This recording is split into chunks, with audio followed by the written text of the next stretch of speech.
Hello and welcome to Views on News. I'm Jawad Tehami. After a phase of bumpy and tense relationship between Pakistan and the US, now the relationship between both of these countries seem to be coming back on the track.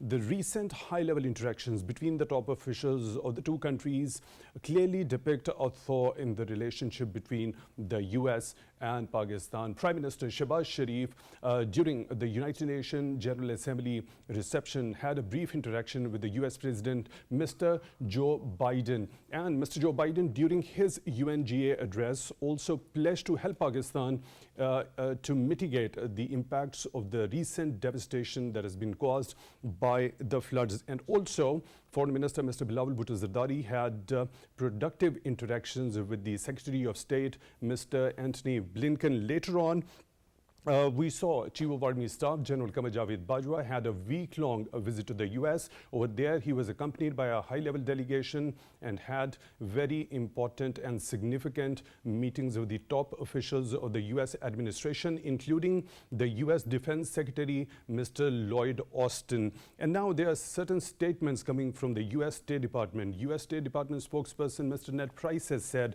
that US values its long-standing relationship with Pakistan, and there are a number of areas of the shared interest, including security as well as economy. Now, since Pakistan's economy has been rattled by the devastation caused by the recent floods, Pakistan's Finance Minister Sardar is in the US to have interaction with the IMF and the World Bank officials.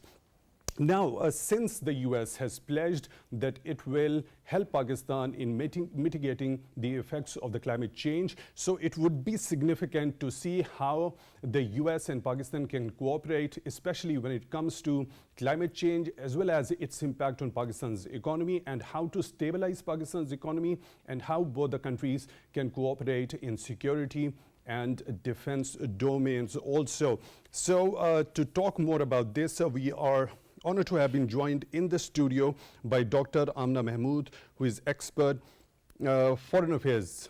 Dr. Amna, thank you very much for being with us on Views on News. We really appreciate your time. Always a pleasure. And on Skype, we are being joined by Dr. Shimail Daud. He's former president, Rawalpindi Chamber of Commerce and Industry. Dr. Daud, thank you very much for your time, for being on Views on News. Also really appreciate that. Let's begin the discussion with you.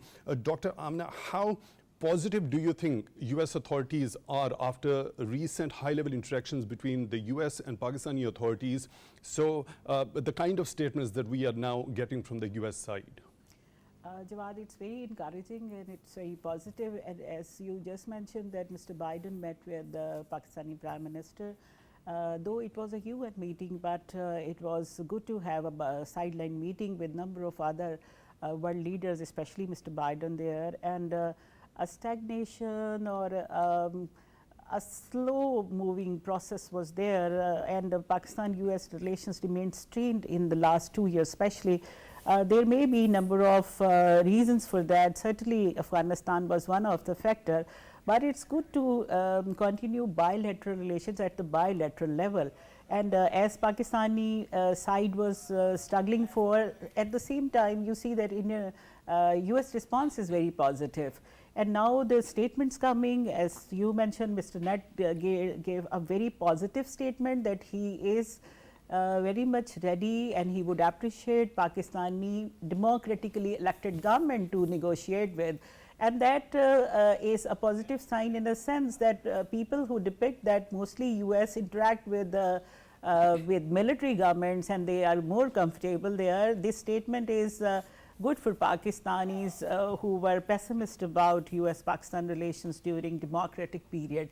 So I think that we are making some improvement, and that would be increased, especially when we will come to the economic cooperation, and especially as US is committed to help us in this treating with this devastating effect of flood and climate change. So that would be a sustainable partnership in the future. So how huge do you think it's a success for Pakistani authorities, and how motivating these statements from the US side are for Pakistani authorities, and how bigger it is a success as far as the foreign policy of Pakistan under the new regime is concerned? Actually, Jawad, you know, Pakistan-US relations, there have been relations always. There was no disconnection at any time, any moment of the history, but they were fluctuating, a marriage of convenience, you see. And at this time, US is convinced that despite all odds, we have to continue with the relationship. And as I have read number of reports from the US think tanks, and they advise Mr. Biden that they cannot survive with Pakistan, especially when it comes to the policy in this region, especially in the presence of rise of China and Russia and SCO as it is gaining power and more regional connectivity in this area. So Pakistan had been an ally, and Pakistan needs US, and the US should be there, because if you will disengage at the time of this calamity, Pakistan would feel betrayed. So I think that there is a positive sign that we should think in terms of bilateral peoples to peoples relationship, and that is the indication, as I just mentioned, Mr. Ned said, that we are having a sound ground to interact with democratically elected government. It means that not only peoples to peoples relationship, but at the level of government there would be improvement in relationship, and that is a positive sign. Dr. for Amna, this is a Pakistan very as well. pertinent point that you have just mentioned, the people to people contacts and enhancement of those ties. We'll come back to this point later in the show. So Dr. Daud, what's your take? Mr. Ned Price has also alluded that there are a number of areas between Pakistan and the US in which they, both the countries can cooperate, including security as well as in economy. So what are the future economic prospects overall between Pakistan and the US? Thank you so much, Jawad, for having me.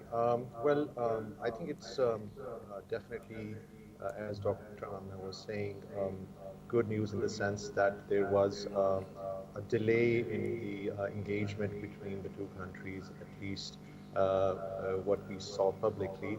But yes, there were always relationships as far as a security working relationship is concerned at the back end. Obviously, Pakistan has always had this relationship in terms of the security, but now in the past, post-COVID specifically, we saw support from the US in terms of the vaccination support for COVID. So a lot of the assistance in the form of USAID and also in the floods. Having said that, at this point, because we are in part of the IMF program and we were already running economically, we were strained in terms of the balance of payments. Our economy was slowing down, and we were having issues with the trade deficit. We were having issues with our fiscal deficits. I think in this situation, we already see some support coming in the form of flood relief, because the carnage obviously is so huge, with estimates of $30 to $40 billion estimates of loss. So this is to further strain the economy, and our growth has already been estimated to further is going to be slowed down by maybe 2% according to estimates instead of our earlier estimates of 5% growth might be below that. In this situation, there is, I think, assistance required by the government as well as the State Department, not only the flood relief, but also in trying to... Dr. Daud, beg your pardon for the interruption. Can you speak a little loud? We are having a little bit of problem in understanding. Okay. So just let me know if you don't hear me clearly. Can you hear me clearly now? Yeah, please go ahead. Much better. Okay. Much better. Okay. So I was saying that right now with the visit of the finance minister and his team, we are hoping that there will be thawing of some ease of the requirements by IMF program, and we have been trying to reach out to the State Department and other, backdoor support for this. So we are hoping that other than this, the multilaterals, which are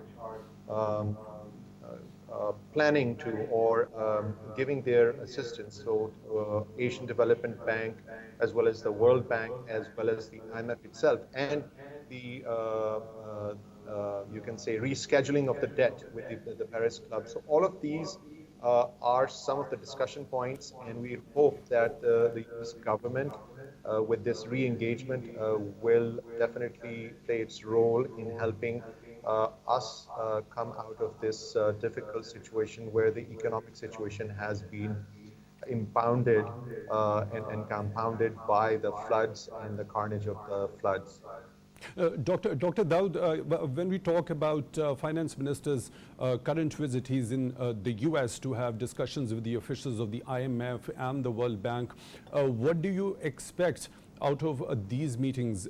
Do we expect longer-term engagement with these institutions as far as Pakistan is concerned, or after the completion of this current IMF program, do you foresee a new IMF program for Pakistan?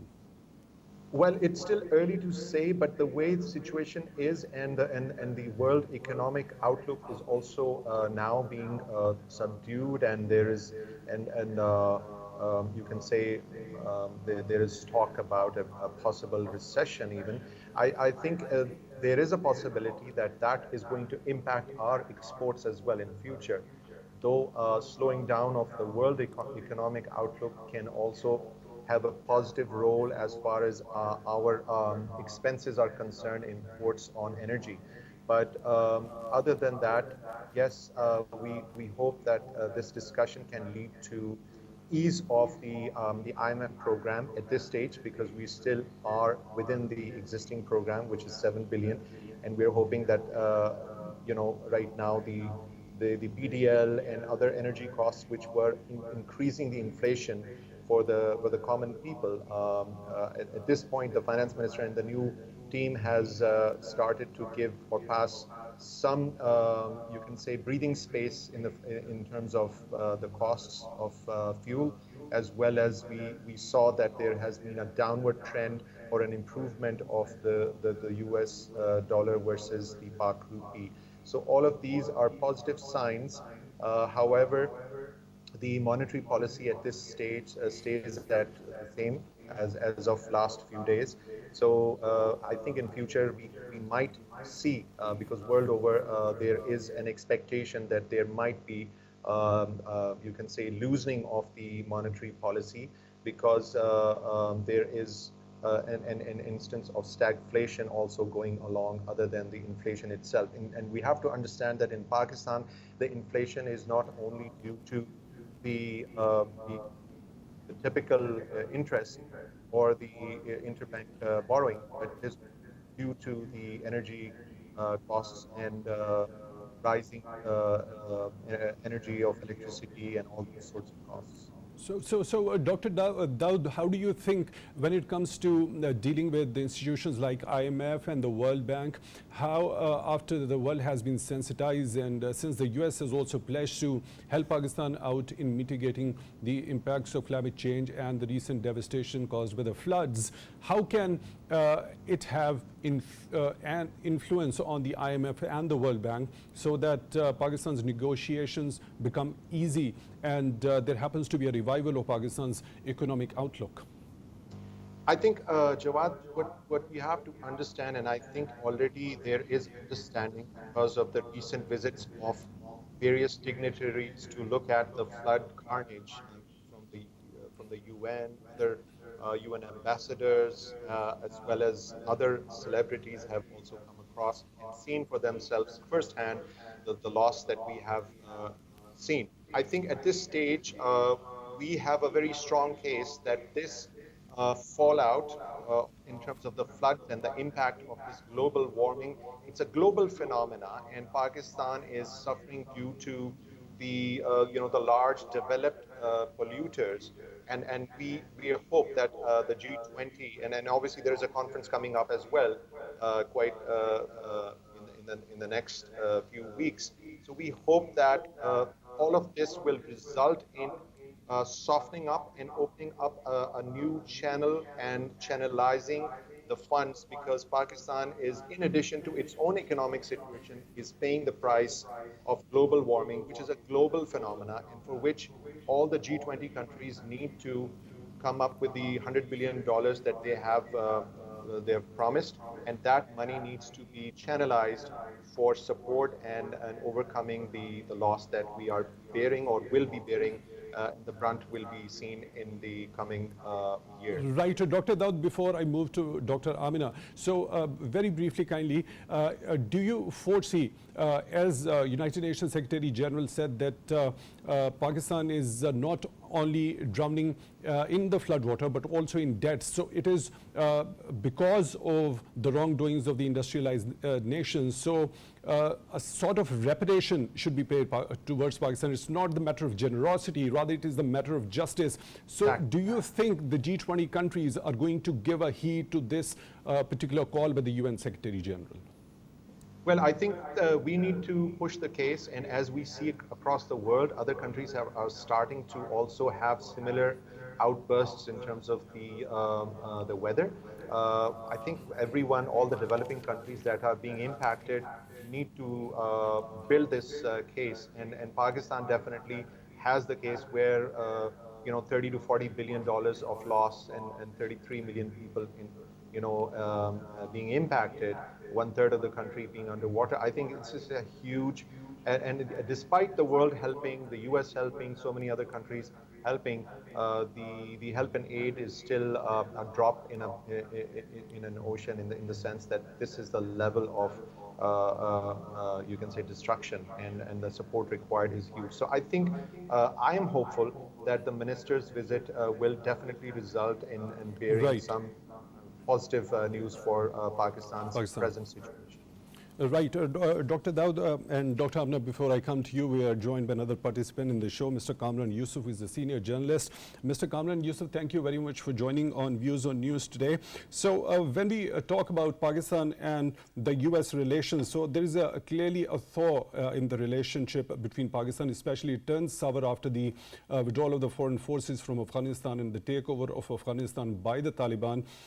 Now, when it comes to the security challenges in the region, the interests of both the countries apparently seem to be converging when it comes to Afghanistan. So State Department spokesperson has also said that whenever we talk, Afghanistan remains to be on the table as far as security concerns in the region are concerned. How do you think both the countries can cooperate to bring stability and peace in Afghanistan? Well, of course, that this has remained the major talking point between Pakistan and the U.S., and Afghanistan remains at the center of their bilateral relationship. But of course, that Pakistan actually wants that this relationship must go beyond Afghanistan and, of course, the security cooperation. As far as Afghanistan is concerned, certainly we know that the U.S. now withdrew from Afghanistan. But that does not necessarily mean that they do not have interests in Afghanistan. Certainly, they want that Afghanistan should not become a safe haven of terrorists once again. And groups like Al-Qaeda or Daesh, take a stronghold in Afghanistan that not only poses threat to, the neighboring countries, but also the U.S. and even their allies. So in that sense, of course, that they need to work closely with Pakistan. As far as Pakistan is concerned, of course, as you know, that recently we saw that how banned Tehrik-e-Taliban Pakistan is trying to regain control in the bordering areas, and even there were incidents in the erstwhile tribal areas. For Pakistan, it is also important to have cooperation with the United States, because you need certain technologies, you need certain equipment that can help Pakistan in dealing with these terrorist groups. So certainly there is an element of, commonality between the two countries. But certainly if we are to, deepen relationship with the U.S., we need to go beyond Afghanistan and, of course, security-driven relationship.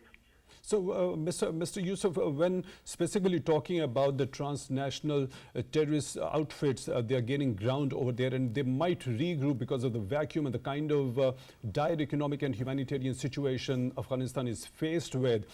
Can Pakistan play a role in helping the interim Afghan government get a recognition?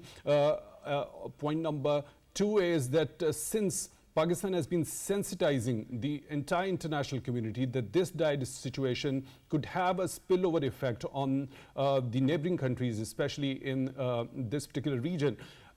What measures or what strategy do you think Pakistan can adopt in order to convince the international community that once given the resources and proper space, the interim Afghan government would definitely look into fulfilling all those promises which they made in the Doha peace deal?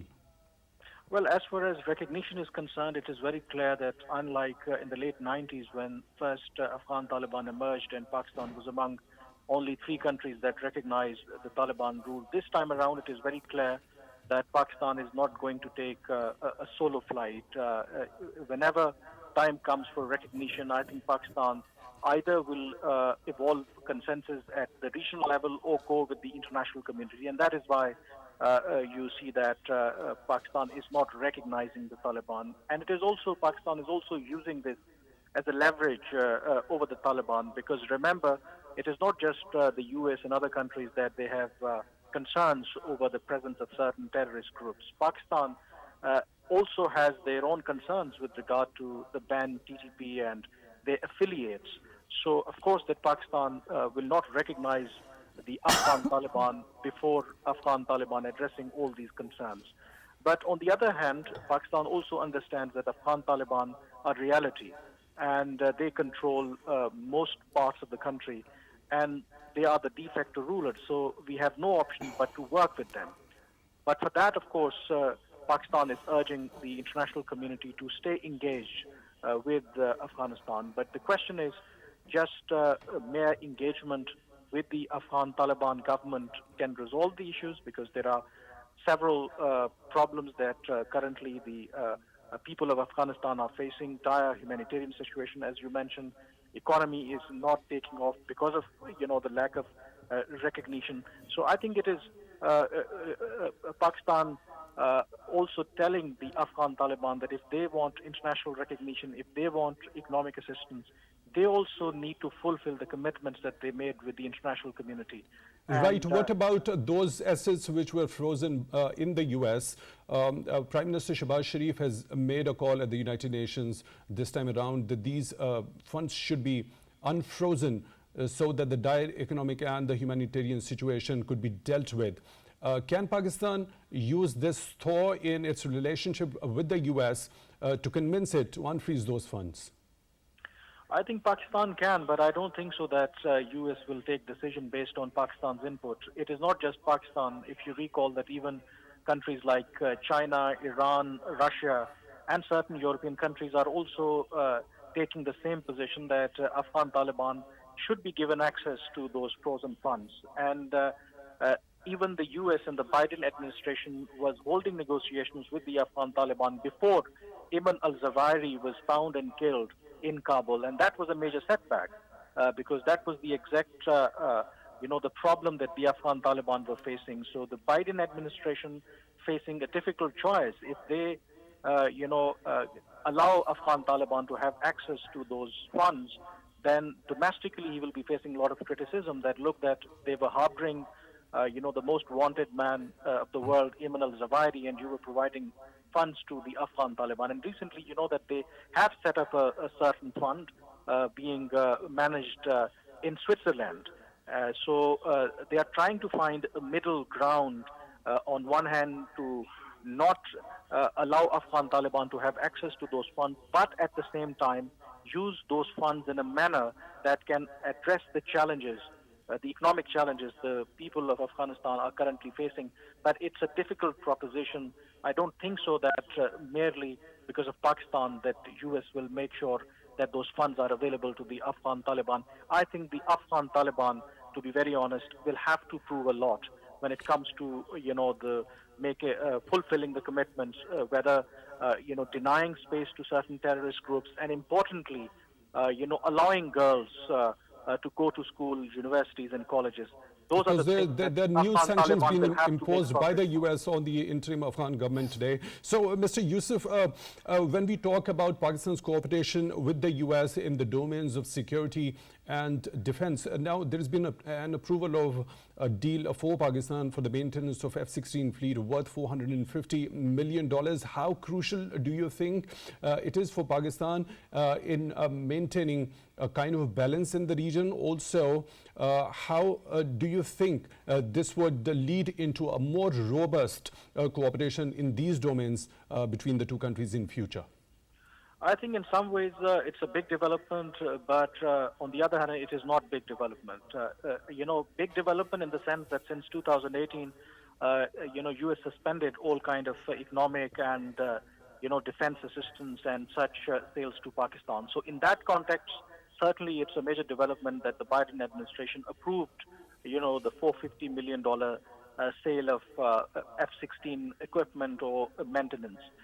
So, Mr. Yousaf, if you say so, that it's not a very big development, but it was clearly worrisome for India. Of course, that India is really, because you know that relationship between India and the U.S. have recently improved, and India is clearly a strategic partner of the U.S. because of the China factor, and they feel that now that the U.S. will not provide any kind of assistance. When I was earlier saying that it was a big development in the sense that since 2018, U.S. suspended all kinds of assistance to Pakistan. In that context, it was a big development. But you know that Pakistan, U.S. Also has a commitment because they provided F-16s and other equipment. And if they do not provide the necessary support for the maintenance, that will also send a wrong message. So they also have certain commitments that they have to honor as far as the bilateral agreement between the two countries are concerned. So in that context, it is not a huge development. While as far as India is concerned, India certainly, feels that U.S. should completely divorce with Pakistan, of course, which is not possible. As you said that, as you know that even the State Department has defended, this move. Even U.S. Secretary of State Anthony Blinken said that although they have good relations and strategic relationship with India, but at the same time, they have mutually beneficial relationship with Pakistan. So certainly, U.S. is not going to change its position just because India, does not like it. Right, Mr. Kamran Yousaf, senior journalist, thank you very much for being on the show. Really appreciate your time. Now, Dr. Amna, when we talk about the situation in Afghanistan, apparently it seems to be a point of convergence when it comes to the US and Pak ties. Now, what both countries can do to help bring in peace and stability and ensure that the Afghan soil is not used and the transnational terrorist outfits don't regroup over there?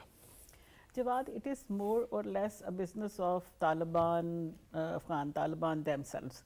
Pakistan has done best in board. They have provided, mediation, and then it was as U.S. evacuation was a result of their own dialogue with the Afghan Taliban, and Pakistan was facilitator by all means. Later, we tried to bail out Afghans from, threat of hunger, threat of,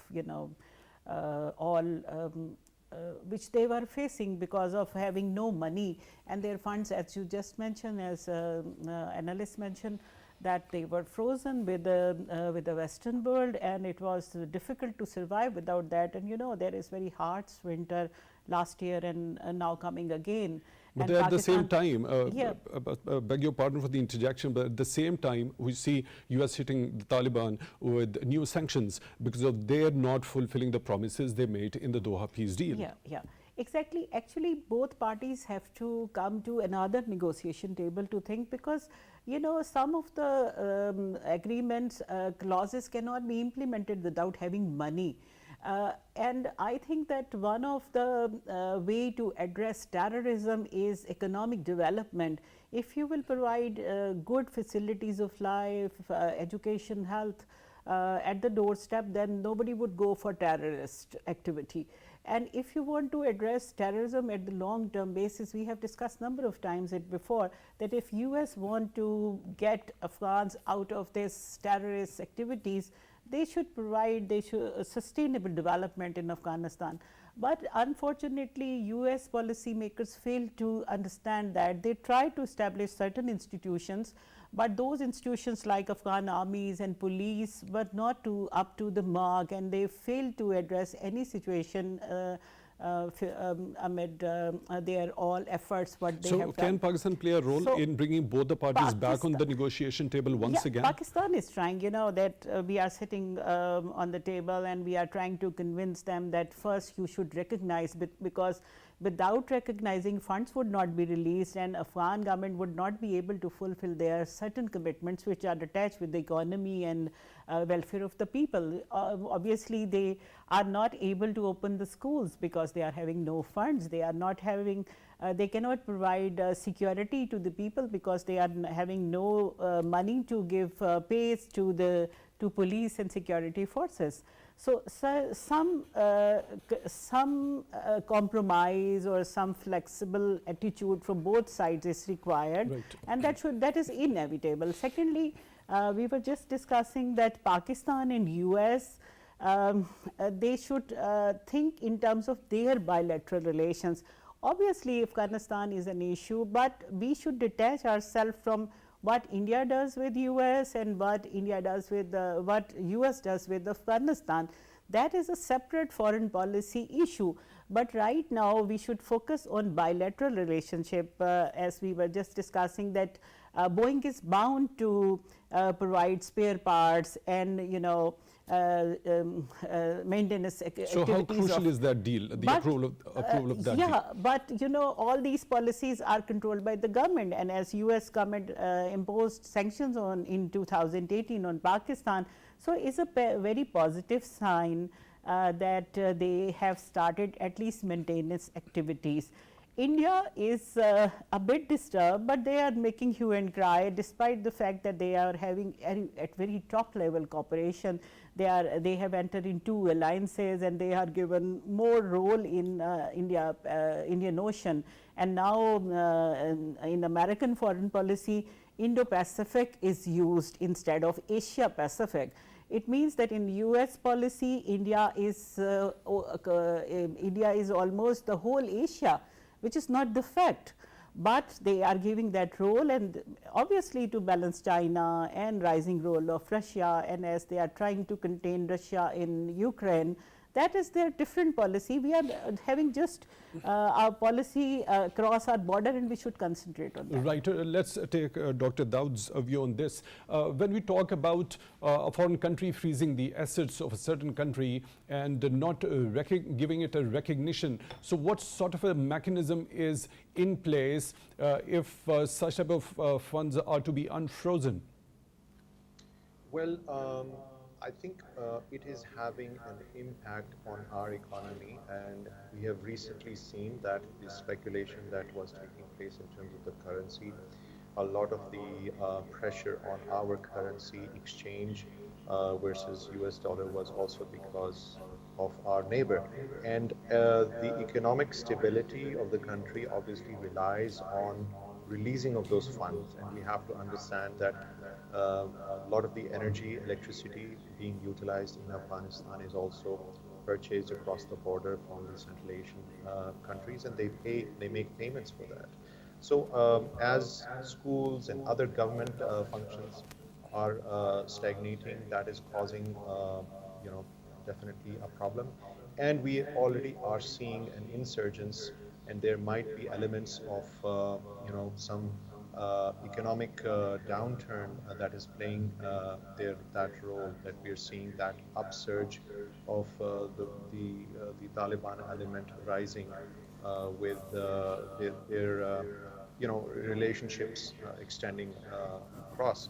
So these are the sorts of impacts on our economic situation. For Pakistan to really go forward, I think I agree with Dr. Amna that Pakistan needs to look at our bilateral relation and not in the prism of Afghanistan, because that basically puts us in a difficult situation if we are not able to convince and create the influence that is required by our partner.